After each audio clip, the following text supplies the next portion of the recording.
Well, by my clock, it says noon on the dot, so I think we can probably go ahead and get started. Again, I would like to welcome you all to our Early Intervention Training Program webinar offerings for Webinar Wednesdays. Today's topic will be on improving partnerships with families during early intervention. Our presenter today is Dr. Meghan Burke. She is an associate professor of special education at the University of Illinois in Urbana-Champaign, and her special interests include parent advocacy, families, parents and siblings of individuals with special needs, and disability policies. So Meghan can tell you a little bit more about herself as she gets started in our webinar, but I want to welcome Meghan and thank you for agreeing to present with us today. Also, my name is Maria Maddox, and I am one of your facilitators today, and Alyssa Jones will also be joining us. She is a project coordinator with the training program as well, so we'll both be behind the scenes. So if you have any technical issues, you can chat with Alyssa or myself, and we will try to fix those as necessary. Also, while I'm on this screen, I want to draw your attention to the participant list that we have in the room. Every so often, depending on how you are connected in this webinar, you may see next to your name a little icon that has a couple of dots on it. Like in this case, I'm seeing a couple folks with some orange dots. That means that your audio might be a slight delay, 2 to 5 seconds behind the slides, but it's okay, it'll catch up. If you happen to see an icon next to your name that's got 3 red dots, all that means is that your audio is slightly more delayed. And again, it's okay, not a problem, it will catch up, but it'll catch up like on fast forward. So you'll be able to hear everything that's being said. It's just that our presenters may sound a little bit like the chipmunks, but it will all catch up. So don't worry if you have a problem where all of a sudden your audio stops. It'll catch up. If it happens more than a couple times though, we're going to suggest that you log off and log back in. That will probably solve most of those issues. After today's webinar, you will receive a survey that's included in an email from the EI training program. In that email is the survey. Once you complete the survey, you will then receive your certificate of attendance within the next 24 hours after completing that survey. Now, if you are sitting in front of a computer with a group of people, you need to make sure that those individuals each get a chance to fill out that survey so that they can each individually get credit. So any questions with that, the email address is here on the screen, and you can contact Lucy Gimbel at eitraining.org, Illinois. Let me start that over again, eitraining@illinois.edu. That would be the appropriate email address. So some of us are sitting in Starbucks, some of us are in Florida, and I'm personally sitting in my home in Springfield, where it is nice and toasty here, but I don't have my Starbucks with me. But besides that, webinars are awesome because you get to sit wherever you are and participate. What's great about that, well, what's not so great about that, I guess, is that we can't see you and you can't see us. So one of the things that we ask is that you participate in these webinars. That makes it just that much more enjoyable, and it really helps the presenters get an idea of what your level of understanding and interest is. So there are a couple of ways that we ask you to participate. The first is through the chat box, and some of you have found that already. I see Alyssa's in a building with construction, so she's probably wishing she was somewhere else.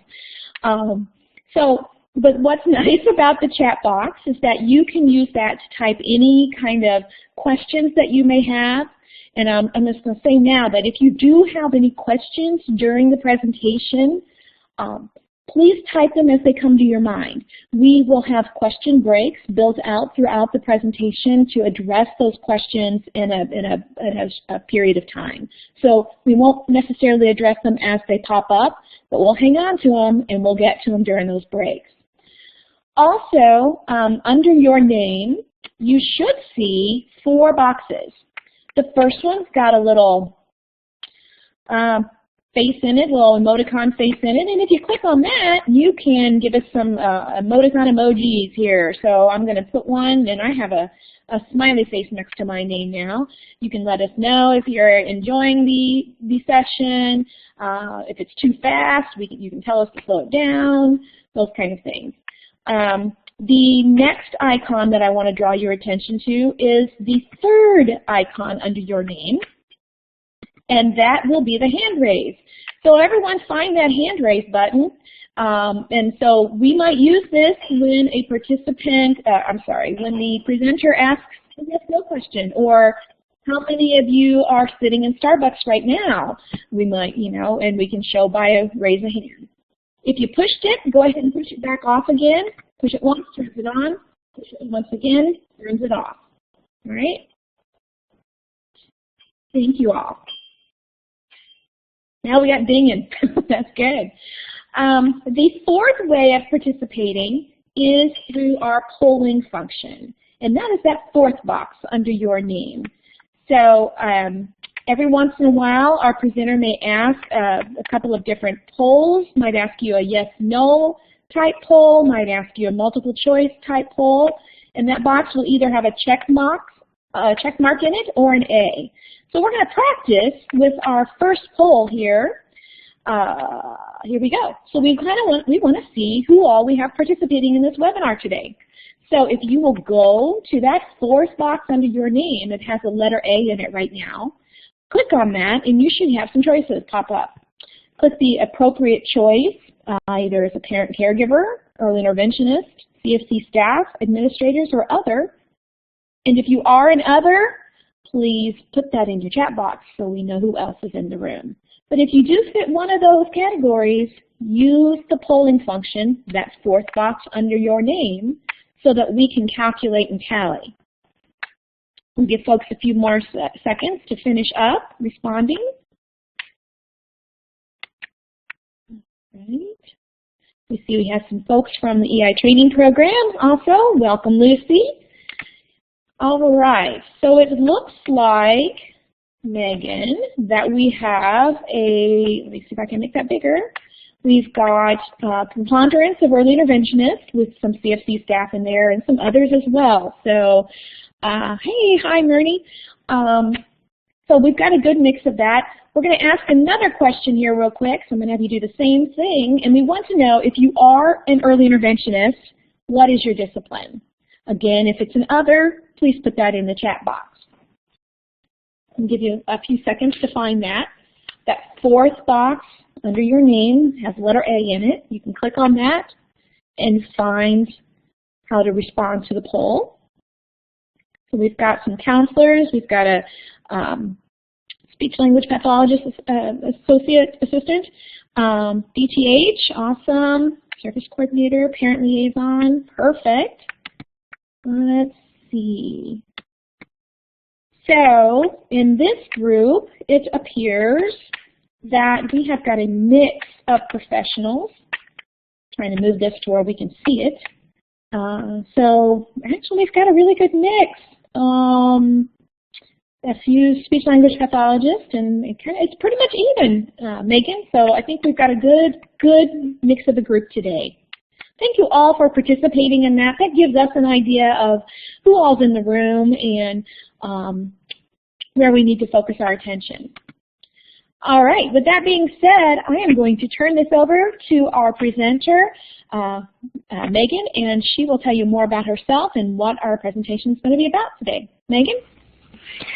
Hi, thanks so much, Maria. That was really nice and really cool with the polling. That's really neat.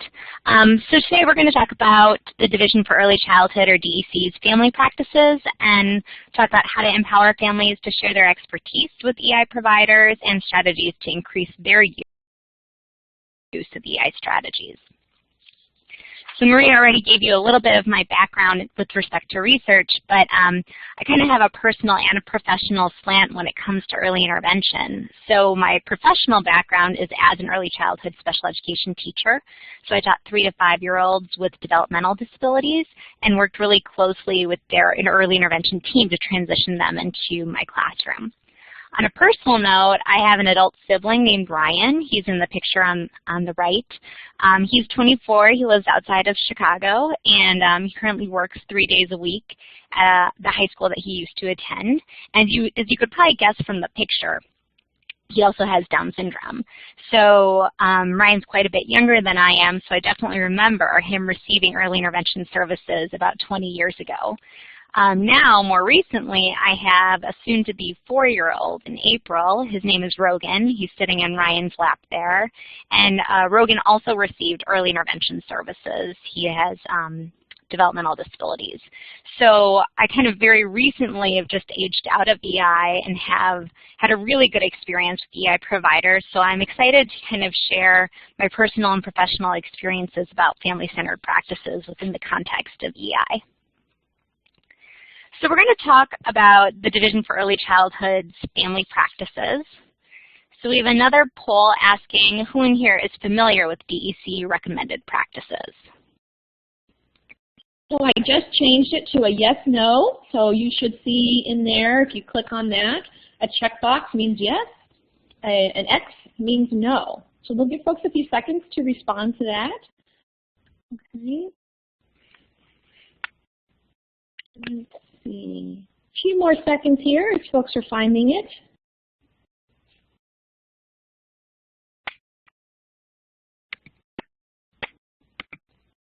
All right, let's see what we've got here.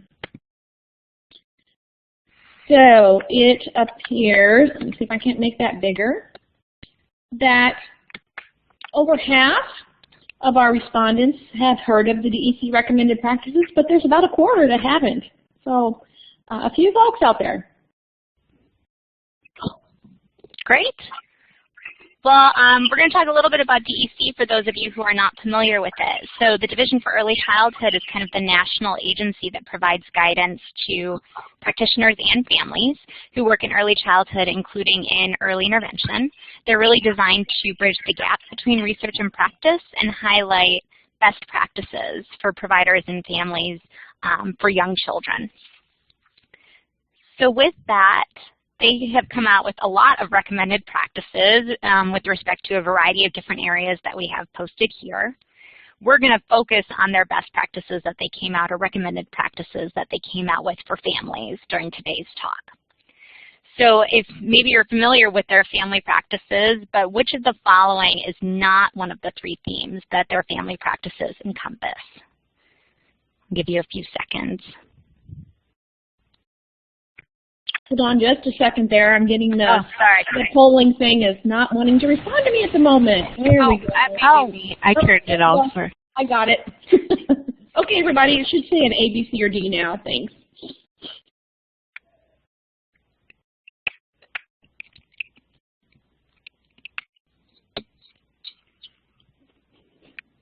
A few seconds. And if you're not familiar with the DEC practices, you can still take a guess, see what you think.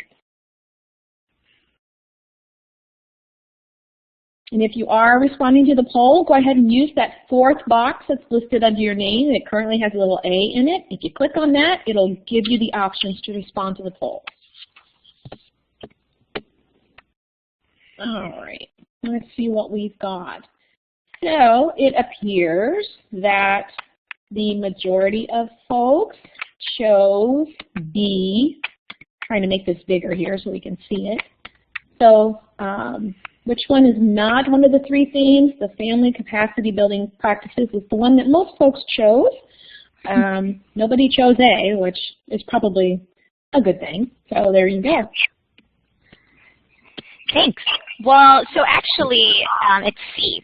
C is the one that's not mentioned as a family-centered or as a family practice or recommended practice. I think because assessment and services are kind of intertwined throughout each of these.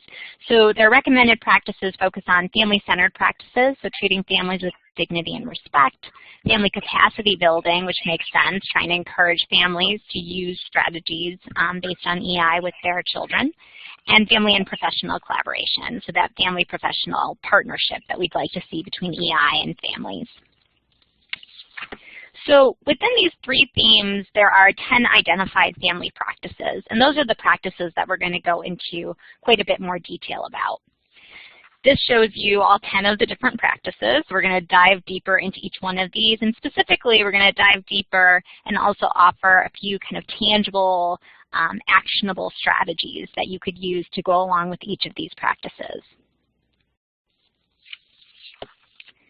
So when talking about, families and assumptions that we may make, what are some positive assumptions that you may make about families before you start to meet with them or go into their homes? What are some of the notions or things that you think about?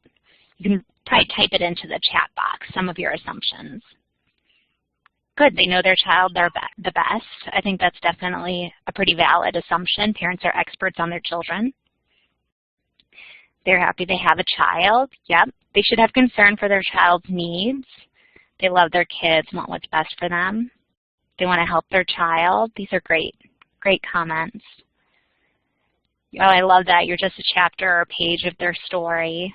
They want their child to progress. They know their child's needs. Yeah, I think these are all kind of positive assumptions that we have about families before walking through that door.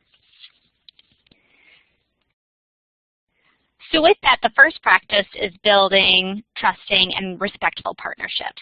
This is really kind of the foundation for these family practices. So as a piece of that, we want to have honest and open communication between EI providers and families. And with that, I think we want to have clear expectations. So families should know what they can expect from their EI providers. What does this look like? What are they entitled to? How does EI work? For a lot of families, this is probably their first time going through EI. So it's important to really be clear and transparent about what those expectations might be. The second piece of that is to have really clear boundaries. So, is it okay for a family to contact an EI provider on the weekend or on the weeknight? Is it okay vice versa? I think just being really transparent about these things can be really helpful to families, and setting it up in the beginning so they understand what's okay and how to interact. And then finally, being really specific in progress notes, especially if you're providing EI in a child care setting or in a setting that the parent isn't there. It's so helpful to see those progress notes and to have really honest, open communication and a lot of imagery describing, what happened during EI today? What did you work on? Why did you work on that? How did my child respond? What did my child do well with? What did they struggle with? I know from our DT, she wrote the most beautiful progress notes that I've ever seen when she worked with our son during daycare. I mean, I could truly visualize every piece of what she was doing with him and how he responded. And then she would provide really clear, actionable steps for us, things for us to work on at home. It seems silly to say it was a beautiful progress note, but they always were really, really beautiful progress notes, and I thought those are really, really helpful. So once you have honest and open communication, or as a part of that, we also want to respect family concerns and wishes. So when you're first starting to develop that relationship with the family, it's important to start positive. It's really important to kind of start in the right foot and talk about what are their wishes, what are their desires for their child, and then to move into what are their concerns and how do they want those concerns to be addressed. And I think the concerns piece can be a bit trickier to talk about. Can be a little bit more deficit-based. And it's also, parents don't always know how they want those concerns to be addressed. They just know that they have those concerns. So for us, when we had my son, he wasn't walking at 2.5. So my concern is that he needs to be walking. How do I want it to be addressed? I have no idea. I'm not a physical therapist, but that's my concern. So, our EI team really took that and said, well, let's talk about that. Let's talk about the milestones he needs to be on the path to learn how to walk. And let's talk about how we would address it and why we're going to address it in that way. So, every parent is going to be at a different place when you talk about each of these things, but then kind of moving with them to really understanding and agreeing on how are we going to address these things to make sure that we're achieving your desires and addressing your concerns. So here are a few things that I always tell people, especially the pre-service teachers that I trained, that I think can extend to early intervention, is that to have trusting and respectful partnerships, there are a few things that you can do that are relatively easy. So calling a parent by their first name instead of calling them mom or dad. Mom or dad can be pretty impersonal and doesn't necessarily recognize that they're an expert on their child, or they're kind of in that team in a professional capacity. So using their first name, telling other professionals to use the parent's first name. I think if EI providers are going to the meeting with the school as they transition into school services, it's helpful for the EI providers to say, you know, this is Meghan. Let's talk to Meghan about her concerns, because EI is probably the people who knows the family the best at that point and can really start to set the tone about how this should look in the school setting. You know, with that, you can ask parents how they would like to be addressed. Maybe they have a nickname or a certain name they'd prefer to be called, and also explaining what your role is. So not all families are going to know what a DT is, or an SLP is, or a PT, and making sure that you're just really clear that this is what I do and this is why I do it. Somebody wrote in the chat box, I think it's important to say, you know, talking about discipline or behavior and who should handle it and how they'd like to be handled. And I think that's a good point too, because behavior can also be really tricky because it can be deficit-based. So, you know, trying to really broach that subject and thinking about, okay, how can we address it can be really important. So thank you for bringing that up. So once we've started positive, you know, we're moving into trust. And trust is a process that takes time, sometimes a lot of time. And it's also something that needs to be earned. And I think this is a hard thing oftentimes for professionals to realize, because professionals walk in and you haven't done anything to not be trusted, yet it can seem like a family maybe doesn't trust you right off the bat. And I think the reason for why that may be happening is that distrust from another professional may be generalized to the EI team or to other professionals who are working with your child. So I think an example of this is with the medical system. You know, families may receive some kind of diagnosis or have not a great experience with a doctor in relation to their child, and so they use that, and that distrust that happened there then generalizes to other providers. It's not necessarily fair, but I do think it's something that happens and probably should be needed to be addressed and kind of considered in the context. I think the example that I usually give for this is for moms of children who are born with Down syndrome. They did a national study of moms of children who had just had a child with Down syndrome, who were in the hospital, who didn't know they were going to have a child with Down syndrome until after the birth. And most of those moms found out that their child had Down syndrome immediately after giving birth. When nobody else was in the room, the doctor or the nurse just came in and solely talked to the moms. They didn't wait for the dad or another person to be present to provide support. And then also framed Down syndrome in a really negative way. And so for those moms, you know, their first experience with a professional about Down syndrome in this instance was really negative. And I think that distrust can then be generalized to other service providers. So I think this is just important to kind of consider that we don't necessarily know the history of a family, and this may be one of the reasons why trust can take time to be achieved. So with that, you want to make sure that you're also acknowledging that you hear parents' opinions.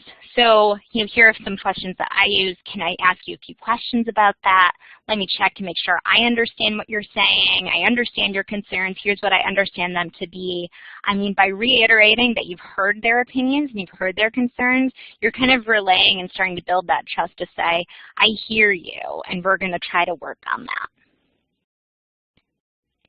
So you can do this in multiple ways. One way could be a communication journal that goes back and forth between the family and the providers, especially if the child's at daycare or a different setting where the family doesn't always see the EI providers. A communication journal can be helpful for that. You know, respect for the family's culture, being inquisitive about kind of cultural practices and using those and embedding those into your communication with the family. If the family doesn't speak English, having an interpreter there who's able to kind of translate what's being said. And you could also have, you know, somebody who offers to meet with the family or a different staff person from a different environment. So if the child wants to go to Sunday school, maybe offering to say, I'm happy to talk to the Sunday school teacher about what accommodations this child might need for this to work. So unfortunately, there are lots of impediments to family practices. So here I have a comic strip, and at the bottom it says family-centered approaches gone bad. And it's a picture of professionals who are all sitting in a circle, and presumably kind of the parents are sitting in the center, and they're saying, this isn't exactly what I had in mind, and the father says, me either. So this idea that families are like literally the center and you're sitting around them and watching them is probably not exactly what we're going for with respect to family-centered practices. So thinking about how can we have the family as a part of the actual team where we're all sitting together, we're all on the same side, and we're all working towards the same goal is really more what we're trying to achieve here. Any questions so far? I haven't seen any questions coming up, and this is a good place for me to remind folks that if you have a question that pops up, please type it into the chat box as it comes to your mind, and we'll have other breaks like this one where we can address any questions. Also, please use your chat box to share, like Jennifer did, and everyone else, different strategies, different things that you've noticed. All of those things were awesome, and please keep doing that. Thank you. I think we're good. Great. I'm glad you liked the comic. I'm trying to liven it up a little bit. Okay, so we'll move on to the next one. So the next practice is providing families with up-to-date, comprehensive, and unbiased information. And by giving them resources, we're helping to empower and enable families to make informed choices. So providing them with unbiased and accessible information, I think, is so important. And one way to do this that's relatively easy is avoiding jargon. Families are usually not familiar with all of the acronyms that we have in early intervention or in the disability field in general. So kind of being a jargon buster and not using jargon or acronyms when talking to a family can be a really effective way to kind of build up communication and making sure that you're providing really accessible information. Another thing is avoiding technical terms. So in goals, you might write, Joey will choose the appropriate object from a field of 3. Well, a parent may not understand what that goal is using that term field of 3. So making sure that we look at our goals and making sure they're really accessible, that a family can understand them just upon reading them. Or using terms like receptive versus expressive language, I think, is a more common one. And making sure that we really explain to parents what is receptive language, what is expressive language, and we're kind of reinforcing that throughout. So to do this, I think it's really helpful to break things down for the family, talk to family as a lay people. As people mentioned earlier, you know, what are our positive assumptions about families? Well, our positive assumption is that parents are experts on their children. And I think that is definitely true. But parents are not usually experts in physical therapy or gross motor skills or fine motor skills. They're not going to be able usually to access the jargon and what somebody's saying in that. So really trying to break things down for families can be really helpful, and putting them at the head of the table so they're able to kind of access and hear what everybody is saying can also be a really helpful strategy.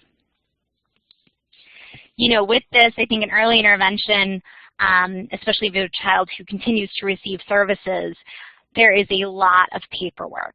There's just a ton of paperwork as you move through this, and it keeps getting, you get bombarded with all of the paperwork. I think, you know, as an example, my husband and I, you know, as we were going through this process, we kept getting papers upon papers upon papers, and my husband finally said, you know, we need a file cabinet, we need a file cabinet.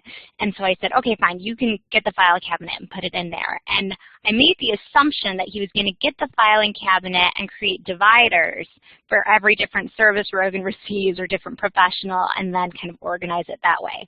But instead, he got the filing cabinet and just threw all the papers in there. So, I mean, one step closer to being organized. But I think the point here is that, you know, any way that you can help a family organize paperwork and organize those materials that you want them to have for a long time can be really, really helpful. And making sure that that system is meaningful to the family can also be really helpful. Yeah, somebody says that provide families with a 3-ring binder and punched paperwork. I think that's really helpful. You know, or another thing that I think can be really helpful is providing families with electronic copies of things so that we can just kind of save and scan them onto our computers. That can be helpful for a lot of families too, that you have easy kind of electronic access to things instead of a bunch of papers everywhere. So here are other ways to do that. I mean, video or audio. Anything that you can provide via video can be really helpful. I think people are more inclined to watch a video sometimes than they are to read something. So that can be one kind of mechanism to provide them with accessible information. Text or documents can also be helpful. Sharing community resources can be helpful. As many ways and different kind of mediums that you can provide information can also be helpful. Somebody here is saying provide a folder with a home program and pockets. I think that's really helpful too. Something that I've done with my son is taking screenshots of things. So the speech therapist recommends a certain practice or working on certain words, and she sends me that in an email. I take a screenshot of it, and then when I think of it, I can pull it up on my phone really easily and say, oh, these are the words we are supposed to be working on. So anything that makes it easier can be really helpful. On the notion of community resources, it would be really helpful to refer families to the Early Intervention Clearinghouse, which is our statewide clearinghouse for resources for early intervention, but also across the lifespan that families can use to access different information. I think with this webinar overall, it's really important to point out that early intervention is really what sets the bar for families, especially families who will continue to work within special education service delivery systems and maybe even adult service delivery systems, is that EI is where the bar is set, where the expectations are laid. And so if you can provide families with access to something like the EI Clearinghouse, that's something that they can go back to throughout their lifespans to find information that they may need to help their child. So I think this is a really crucial thing to point out to families to have as a resource, an ongoing resource they can use to access information. So the next practice is practitioners being responsive to family concerns, priorities, and changing life circumstances. So I think EI does a really nice job of this, especially at the beginning when you do the initial kind of intake by the service coordinator. So, you're looking at the family story, you have that routines-based inventory, the ages and stages questionnaire, and the intake questionnaire. You have lots of measures that really try to make sure you're being responsive and writing down family concerns. So you're able to access them. This is all the information kind of gives you what are parents looking for, what are the issues here. Where I think it gets harder is making sure that you continually to assess that because issues change, concerns change, and making sure that you're kind of continually asking as you meet with the family, has something changed, or redoing pieces of those measures to see if something has changed can also be really helpful. And recognizing with this that parents are experts on their children. So continually asking these questions, what is your child like? What is he not liking? Because of course those things change. What are their favorite color, their favorite book, their favorite food, maybe even their favorite person? Asking if the child gets upset by something. All of these things are really important information to have that can change over time, that could give you some insight into what a parent's concern is. And these are nice probing questions too, because during EI, if you just ask me what are my concerns, I would say, primarily speech, nutrition, and walking. But I certainly had other concerns that if you had probed a little bit more, you would have gotten more out of me. It's just those are the first things that come to mind. So trying to vary up and continually asking these questions, I think, can be really helpful. So these are kind of other prompting questions that you may consider asking. Many families I work with are worried about XYZ. Is that something you've thought about? Or how does mealtime work? Describe the process to me. Or bath time can be difficult. What does it look like in your family? I'll say for the first one, we had a really wonderful service coordinator who was a parent herself who would share her experiences, and that immediately put me at ease to kind of share what are my concerns and what am I worried about. Even if you're not a parent and you're working with a family, it could be helpful to reference other families' experiences so that I don't feel as alone as I'm kind of expressing my own concerns. Yeah, and Jennifer just wrote, I think those questions help everyone remember to see the child as a child and not just the disabilities. Again, I think that's so important. So also with being responsive to family concerns, you want to document their concerns, and then you want to document their responses. So by documenting their concerns, you're showing these concerns matter, I recognize them, I understand what your concern is, and I think that's a really important piece to kind of building up that family professional partnership. But then taking it one step further and saying, okay, here's your concern. I understand it. I have it written down here.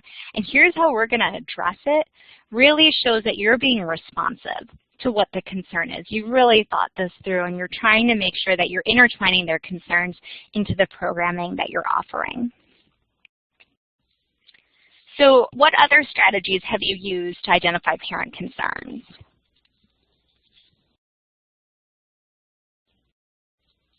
Somebody just asked, do you document the concerns in the progress notes? I think you can document them there.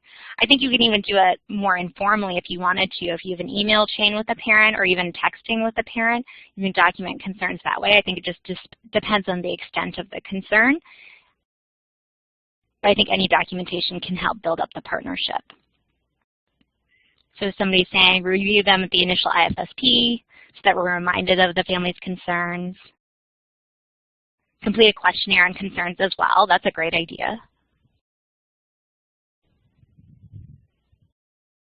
Any other strategies?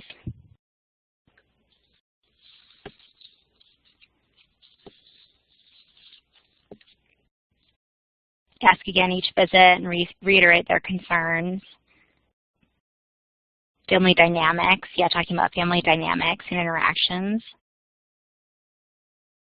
Wondering with the family about something you observe. That can be great because you're grounding it in something that you've seen.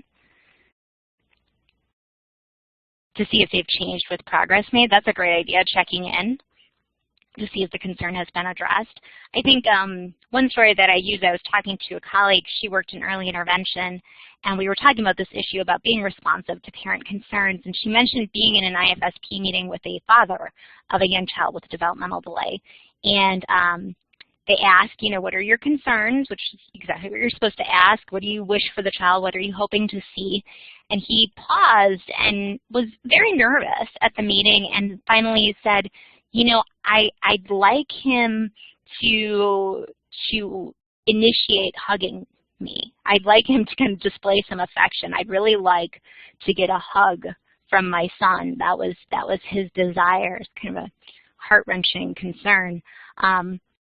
And everybody, you know, said, okay, so you want to hug, and kind of talked about that for a little bit. And then they went around and talked about the goals, and none of the goals referenced this hugging. None of the goals referenced or aligned or mentioned, you know, what his concern was. There was a lack of follow-through, and my colleague, you know, brought it up. You know, we're not going to leave this table until we talk about a way that we're going to get this kid to the point of hugging. We're going to address this concern. So I think, you know, making sure that you're following through, not just identifying the concerns, but following through with them can be really important. I think we'll move on. So the next practice is practitioners and families working together to create outcomes or goals, which aligns directly with that hugging scenario. So you want to build on the concerns identified as a team and identify areas of strength and areas of need. And I think the areas of strength, again, kind of harkens back to this idea of starting positive, right? And really trying to capitalize on the strengths of the child as well as identifying areas of need and how to meet them. So considering the routines and considering activities that the parents have identified as a stressor and thinking about, okay, how do we address these things? Clearly something's going on here. Let's figure out what our goal is. So I think, you know, when we talk about goals, I think it's really important to put these into the context of what the family's life is like. And so, you know, here was our weekday schedule, which again may not be representative of everyone, but just to give you a sense of what our schedule looked like for my son. You know, he wakes up, I get him ready, I get myself ready, I take him to daycare, he gets physical therapy from the through EI at daycare. I pick him up at 3:30, he gets DT at home for an hour, we make him have dinner, he has a bath at 6, and you know, hopefully he goes to bed around 6:30 or 7. So in this particular day, he's receiving 2 hours of EI services. And then, you know, trying to look at that and thinking, okay, how can I integrate some of the EI strategies that I know he's working on into our day? How can I, you know, there's limited time that I have with him because he goes to daycare. How can I really try to think about when are the best times that I can kind of reinforce these strategies? And I think by seeing the routine, it might be a little bit easier to identify those times about how can we work towards these goals that we've kind of mutually identified as important. You know, so whether it's during my drive to daycare, you know, I say to him, Rogan, where's the tree? And he points to the tree.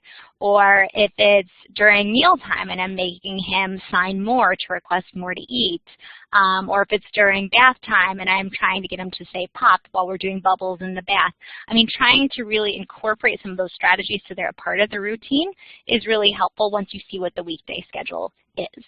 Now, if we multiply this weekday schedule out to his weekly schedule, this is what it ended up looking like. So daycare 5 days a week, which is probably pretty typical, and then all of his EI therapies. 2 of these therapies we paid for privately, but the rest were through EI.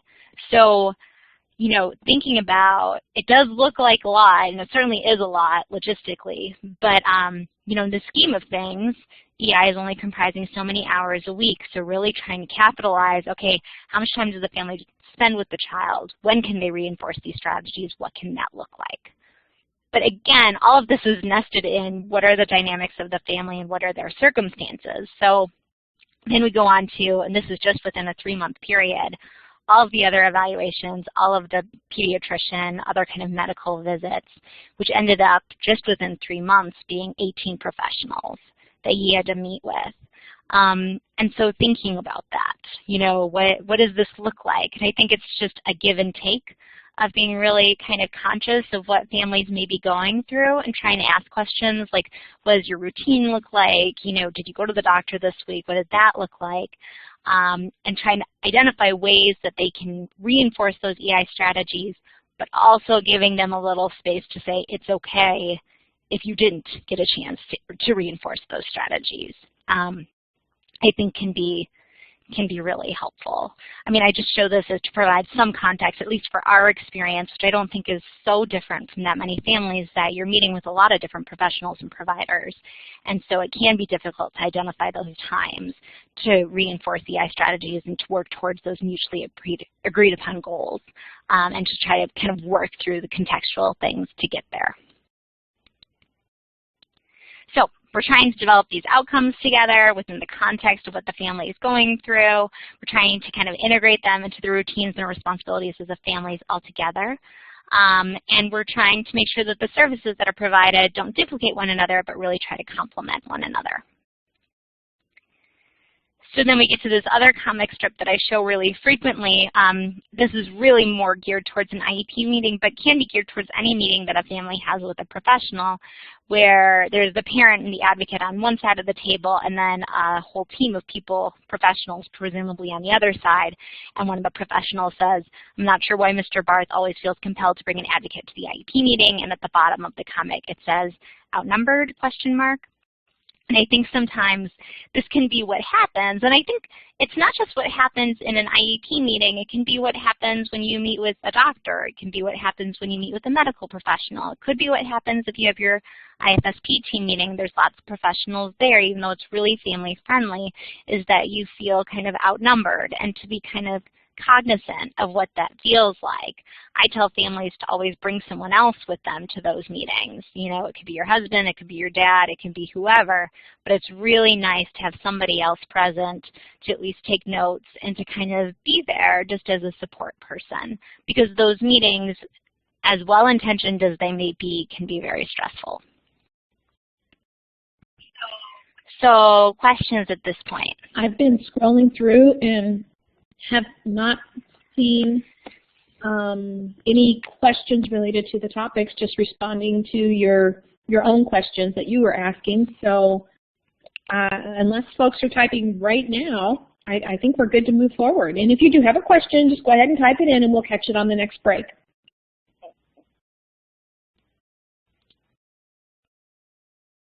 Oh, and yeah, there was a Meghan who asked if they're asking the Meghan participant if she would share her questionnaire about parent concerns. I don't know how you want to address that. Would you be able to share? I think that was in response to one of your questions, I believe. No, I think there's a participant named Meghan who has a questionnaire about parent concerns that everybody else wants. Okay, so that some other people want. Okay. You should be able to share the questionnaire. Oh, I see. I'm sorry. Yep. Oh, your great. own questionnaire. Yep. Okay.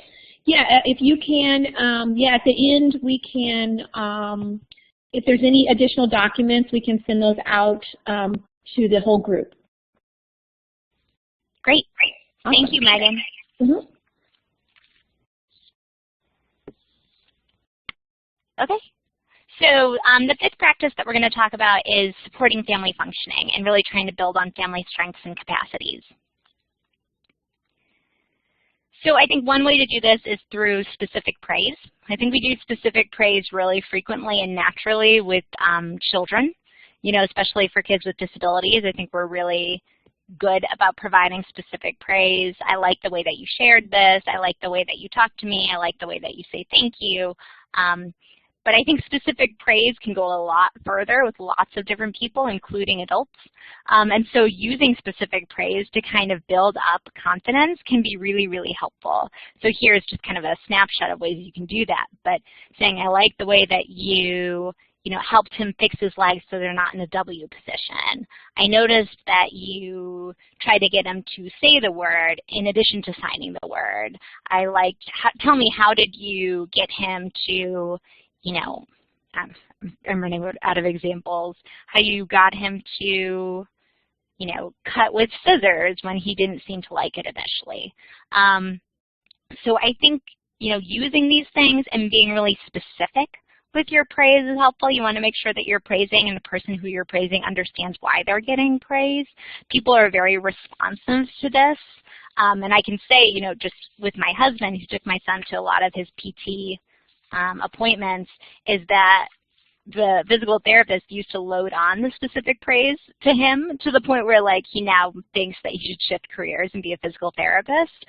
So maybe it puffed him up a little bit too much. But the specific praise for him specifically, but I think for most families in general, is so helpful and so empowering to feel like you know what you're doing and you're doing something right. So at any point, if you feel like you're able to give specific praise, I would load it on for families, because it just helps to build up their confidence. With that, other strategies could be modeling what you're doing and why you're doing it. I think that can be really helpful for parents to understand why certain strategies are important and to see how they're done so they can replicate it. Discussing best ways to share information, we already talked about that, specific praise, and continually kind of assessing the understanding of parents and understanding if they're not implementing a strategy, trying to understand what are the barriers and how can we remove some of those barriers so they're able to kind of reinforce some of the strategies.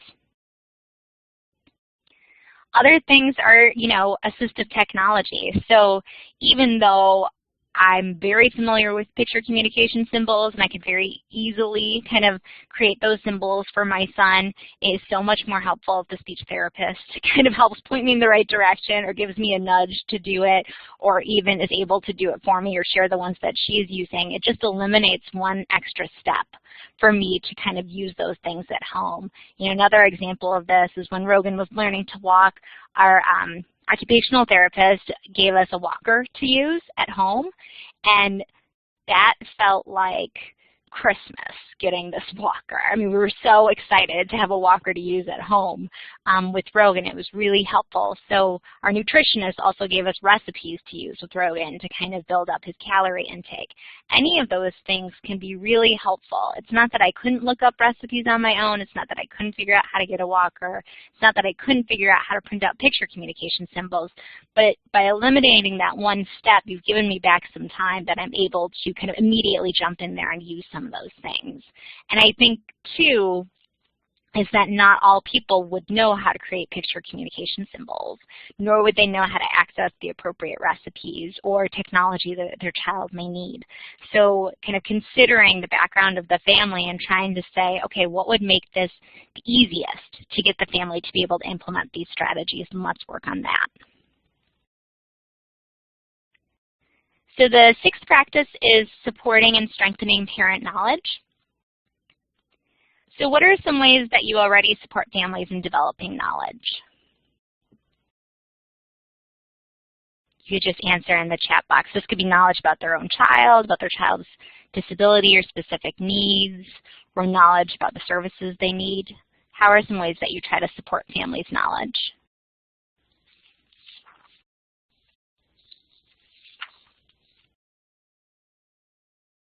Send a lot of handouts on a variety of topics. Access to community resources besides EI, yes, we're going to talk about that. That's a really good point. Refer them to the EI Clearinghouse, that's great. Workshops, services, access to resources, I think those are huge. We're going to talk about those as well. Coaching can be really helpful.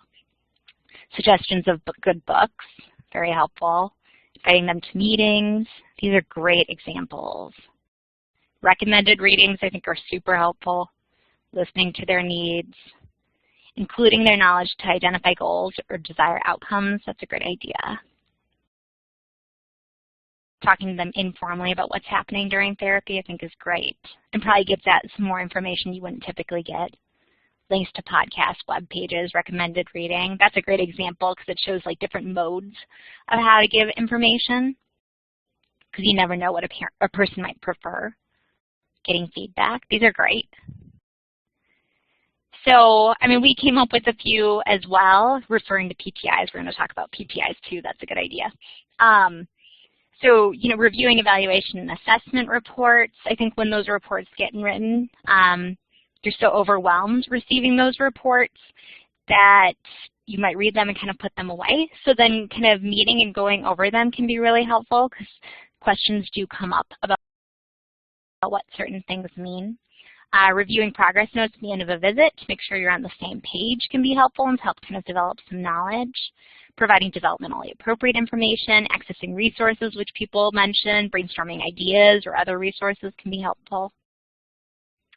You know, providing them with resources, we came up with a few, referring them to 0 to 3, which is a national agency about resources for 0 to 3-year-olds, and referring them to the Early Intervention Training Program's resource page can also be very helpful. And these are nice things because they can go back to them over time as they need them. Other opportunities to develop knowledge, these are kind of more specific to Illinois, but at the University of Illinois at Chicago, they have a federal grant that's called Leadership Education in Neurodevelopmental and Related Disabilities. This is a year-long training program that includes parents who can become leaders in the disability field. It offers them an interdisciplinary training in the disability field, representing a bunch of different disciplines and how they look at disability. It also offers a stipend for parents to be able to attend. So that's kind of a more rigorous way to increase opportunities to develop knowledge, but maybe something that parents are interested in. If not during EI, then maybe after EI. Another opportunity is Partners in Policymaking. So this just came back to Illinois. This is a weekend program that they would allow parents of kids with disabilities to hear from speakers who are experts from all over the country and start to develop them to become leaders in the field. So that could be another option as well. Any questions so far at this point? I'm not seeing anything. I don't know if Alyssa has seen any either. I think we're good. I will post all those links that were on those slides in the chat box. So if you wanted to click on those right from the chat box, it will take you right to those pages. So I'll get those posted here very shortly. I think we're good. Okay, good. Somebody's mentioning StarNet resources. That's a great resource. Absolutely.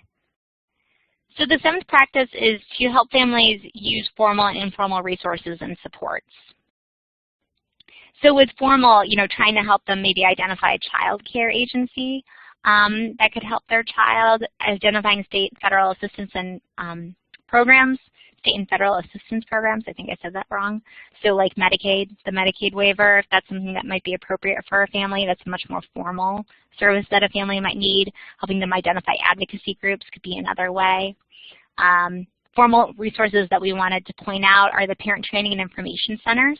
So every state has at least one Parent Training and Information Center, or PTI. They're designed to educate and empower parents of kids with disabilities, primarily age 0 to 26, about what their special education rights are. This is for Part B and Part C, so early intervention and school services. For the Chicagoland area, the PTI is the Family Resource Center on Disabilities. For the rest of the state, the PTI is Family Matters. So they provide free trainings as well as information and referral and individualized assistance for families. Again, this may not be something that a family needs during EI, although they may, but it would be a really great thing for them to know about, especially as they venture into school-age services as a resource. Another formal resource is Equip for Equality. So Equip for Equality is a protection and advocacy agency. There's one protection and advocacy agency in every state in the country. Ours is called Equip for Equality, so they serve the entire state, and they can provide free legal assistance to families of kids with disabilities at any age. So that could be another resource that a family might need that you can point them to. Other things like the ARC of Illinois, which provides a lot of different resources and a lot of information about policy at the state and federal level for individuals with disabilities. That could be a very formal resource that can be helpful. And another one that I like to point out is called Rights Law Disability Yellow Pages. Rights Law is a website that's primarily about special education rights. But on their website, they also have something called the Disability Yellow Pages. So you see a little clip here. It has nearly 8,000 agencies across all of the states that are for children with disabilities, all types of disabilities. So you can click on Illinois, you can scroll through Illinois and see different agencies that may or may not be appropriate for your child. This may be a way to kind of identify what are the agencies that are available in your local area and would they be willing to serve you. It's also a great resource, especially if a family ends up moving. They can go there to learn about resources in the state that they've moved to. So we've gone over the formal. There, of course, are also informal resources that I think are also really, really important. So the first being family members. Learning and meeting other parents of kids who have gone through EI or receiving EI services is really helpful. As a sibling myself, I've met with families over the years, and I still meet with a lot of parents, and every time I meet with a parent, I learn something new. It is incredibly, incredibly important informal resource. So, trying to connect families with parent support networks, parent disability groups, even parent listservs or Facebook groups can be a really important source of informal support for families. So in light of this, I think we've gone over lots of different formal and informal resources. What factors do you think may affect whether or not a family can access these resources? What are maybe the barriers to them accessing some of these resources?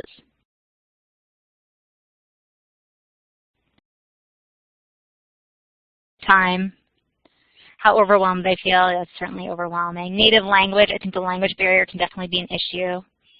Time. Transportation. Socioeconomic status is a huge systemic barrier. Education level, we're going to return and circle back to that because that can definitely impact access. Finances can impact access. Availability in the community, poverty. HIPAA, yeah, I think the HIPAA thing is really important to consider. I think you probably need to contact both families and see if they're willing to kind of share information. But that's an important consideration to be thinking about. Family trauma. Levels of comfort with the label of disability. Yeah, maybe people are not quite there yet in terms of kind of talking about maybe their child's disability and talking to another parent about it. I think that's definitely an issue. I think with the language, some of the resources that we presented, the PTIs especially, usually always have somebody who's bilingual to be able to work with families to kind of get over that barrier. Depressed parent, yeah, we see depression and stress higher in parents of kids with disabilities, so that's something important to think about. Yeah, parents learn a lot from talking to other parents in a parking lot after a training. I think that's very true. These are great. So the eighth practice is informing families about the benefits of learning in multiple languages, especially families who have dual languages in the home. There are lots of benefits to having multiple languages, and I think it's important to portray that as a strength rather than a deficit when working with a family, and also trying to reinforce it. So, if you are developing picture communication symbols, providing them in English and in Spanish can be really helpful. If you're providing checklists or a schedule, trying to offer them in both languages can be really helpful. This is an early childhood example, but I know in my classroom I'd send home kind of checklists for every day of what the child did, what they liked, what they didn't like, what therapies they got, what they ate, that kind of thing. And I had it all translated into Spanish for my Spanish-speaking families, thinking that I was doing a really good job by trying to make it accessible. And finally, the mom of one of my one of the Spanish-speaking families, the mom in that family, contacted me and said she didn't like my checklist. Those weren't the things that she was interested in. And so she gave me a different checklist, which is the checklist I then used, right? So, making sure that the way that we're using different languages and offering things in different languages is also meaningful to the family is just as important. And somebody just wrote that sign language is also a language. Yeah, absolutely. The 9th practice is making sure families know and understand their rights. So here's a nice, this might be our last polling question, but at what grade level are procedural safeguards written for parents of kids with disabilities? These are the procedural safeguards that are given to families as they age into school age kind of special education services. What is the grade level those procedural safeguards is written at? So I've changed the polling type. You should have choices A, B, C, or D. If you click on that 4th box under your name, again, the one that has a little A in it, and choose your best answer. And we'll give folks a few seconds to think about that. Responses are coming in, Megan. Good. I'm excited to see people's responses to this one. We're waiting on a few more folks to click that 4th box under your name and put in your response. All right.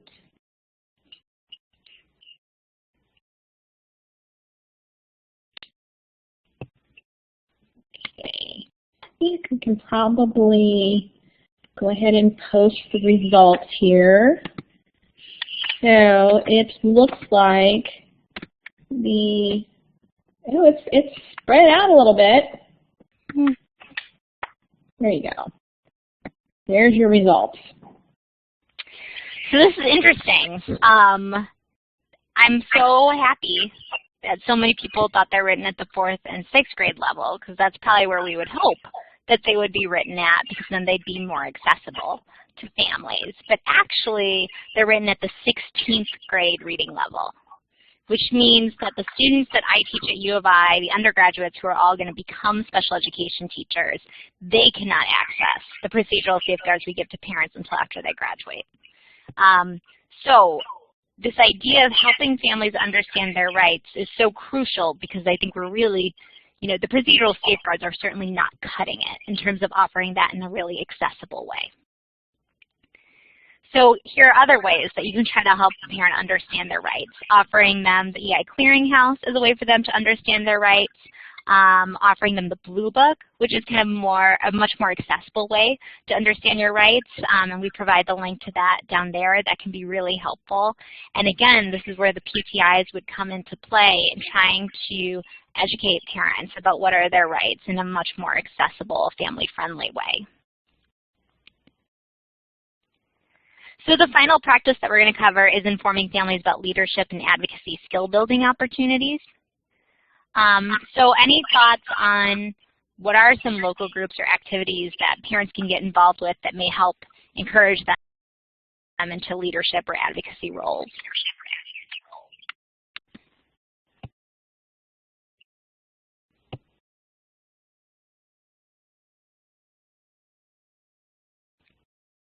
I'll give you a few seconds. Partners in policy making, yeah, that's definitely one of them. I see several people typing, so we're going to be seeing some. Yeah. Good. Good. Volunteering in different agencies, yeah. Monthly play date with the CFC, Family Matters webinars, Arc of Illinois, Gigi's Playhouse, that's a great suggestion. The Volunteer Advocacy Project training, we're going to talk about that. Special Rec, Family Matters. Yeah, we're going to talk about the VAP, I think, in the next slide. Library play groups, those can be great. These are great suggestions. They're nice, diverse suggestions, too. LIC.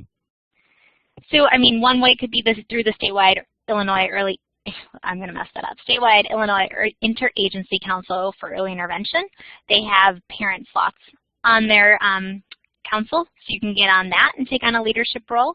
The other thing is something called the Volunteer Advocacy Project, which was mentioned in the chat box. The Volunteer Advocacy Project is a 36-hour advocacy training about special education policy and non-adversarial advocacy. So it's training primarily parents to learn about special education services, and then to go on not only to help their own children access services, but also to help other families access services.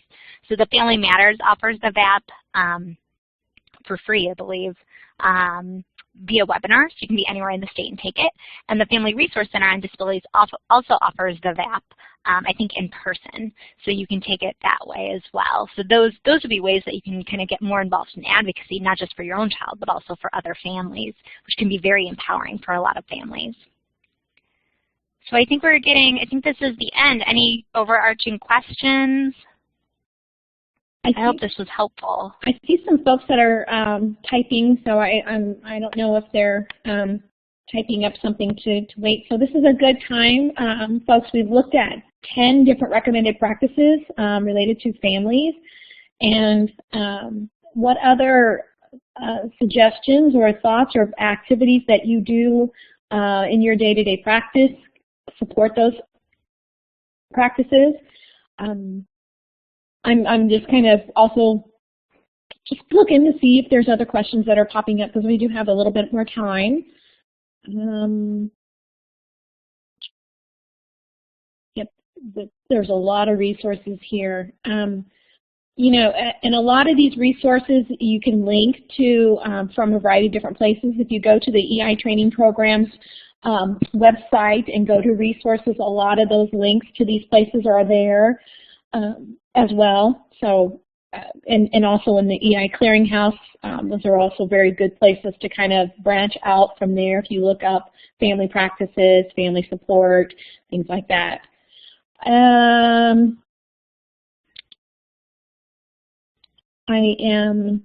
We'll give folks a few more minutes while I'm going to go ahead and go through the next couple slides as people are typing.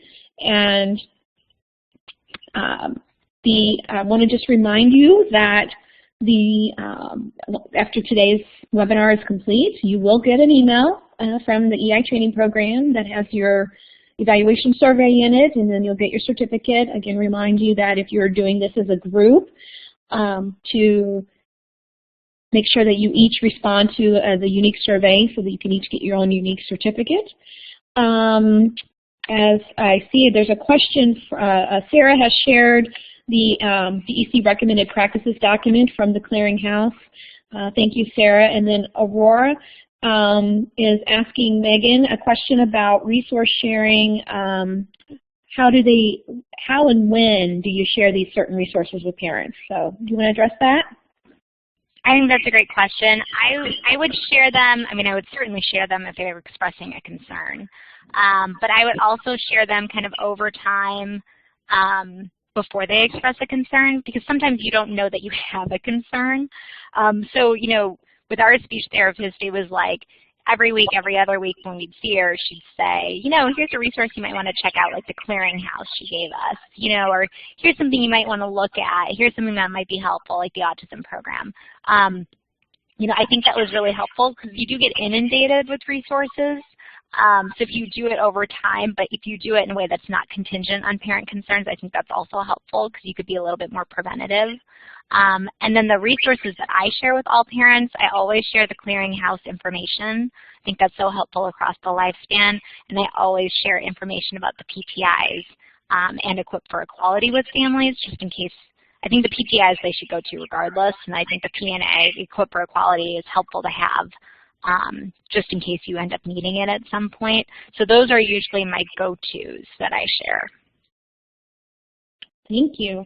Are there any other questions out there? I'm looking to see, and a couple folks still typing. I do want to thank Alyssa for helping me out with getting all those links on there. There were quite a few, and I'm glad. So we can keep this page open a little bit, and participants, you all can scroll down and in the chat box and click on those after the fact, and we'll keep, like I said, I'll keep this page open for a while. You can open those pages up and bookmark them for yourself. Let's see, and Megan, how do you want me to share the questionnaire? So email that, Alyssa's sending you an email, so, and then we'll get that out to everyone. All right, well, Let's see, Lynn also has resources they can help with.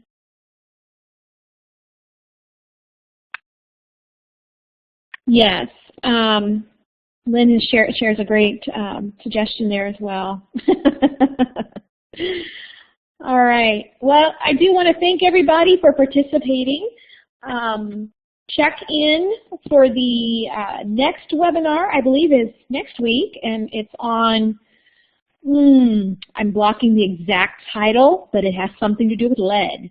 And I apologize for not thinking of the right title. Maybe Alyssa can type it up. I'm blocking it for the moment.